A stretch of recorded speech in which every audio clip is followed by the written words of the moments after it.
So here we have the Volkswagen Tiguan R-Line on a 21 plate. I'm going to start off by showing you inside the boot, and then we'll hop in and run through some controls on the inside from there. As we approach the back of the car, you can see we have reversing sensors, plenty of boot space as well, along with the 3 individually folding rear seats, should you wish to increase this space even further. Okay, now that we're inside the car, we're going to start with the dials. Firstly, on the extreme left-hand side, we have the coolant temperature gauge, followed by the rev counter, and then the speedometer over on the right-hand side, and the fuel gauge on the far right-hand side. The total miles for this car are 5,298. You can fully customize this whole section. So not only are there different layouts, but within the different layouts, you can also change the information displayed as well. So if you go back to the what I'd refer to as kind of regular layout, you can, for example, change the information that's displayed in the middle here. You can change the information that's displayed over on the left if you wish to. We have also a heated steering wheel you can turn on and off as well. We'll go on to the stereo controls, the steering wheel controls next of all. Okay, now that we're on the steering wheel, firstly on the right hand side are the buttons that will change the trip computer information that we've just been going through. Over on the right hand side as well, we've got the heated steering wheel. We've got stereo controls. Stereo controls continue on the left along with cruise control. Once you set cruise control, hit this button here.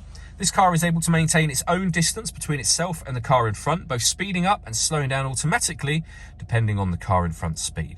Just behind the steering wheel, we have the minus and plus paddle. That is so that you can change gear manually with this automatic gearbox. Then in the center, we have the touchscreen for the car. So you can access your radio up in the top left-hand corner here. And as you'll see, we have FM, DAB and internet radio. If you want to listen to your own music, you can do that via Bluetooth audio. My Media will mean that you can set up your own playlists and files. You can access exactly the same information under Media and Radio up here as well. This is where you would pair your phone. Satellite navigation is activated up here, and there's a full video showing how the sat-nav actually works, which you can find on our website and also on our YouTube channel as well. We put the vehicle into reverse. You'll hear the parking sensors, but you'll also see that we have a reversing camera with guidelines that show you what direction the car is headed in relation to the image being shown on the screen. Working our way down from that, we have the dual zone climate control. So firstly, you can turn the system on and adjust the fan speed. You can adjust the passenger temperature, the driver temperature up and down from here as well. When you're happy with those settings, your air conditioning is on at the minute, off, back on again. You can turn the heated seats on, and there's 3 different heat settings, and the same over on the passenger side just here. Underneath that, we have 2 USB-C inputs and a 12-volt charging socket.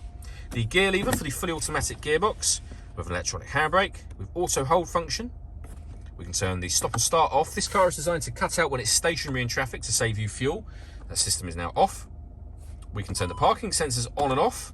This one turns the autonomous parking on. So this car is able to park itself. Just follow the instructions on screen. And the very last button is a driving mode button. And you can change the car from eco to normal to sport or individual. Last thing I wanted to mention is the panoramic glass roof. So firstly, there's a sun blind you can open up. You can just leave that open and the actual sunroof section closed. And as you can see, that'll let in a lot of extra light. Or alternatively, you can open this front section properly as a full sunroof, and obviously now you're letting in a lot of extra air as well. All that leaves me to say is thank you for taking the time to watch this video. If you'd like to come and see the car in person and have a test drive, please feel free to call any of our MJA sites. We'd love to hear from you soon.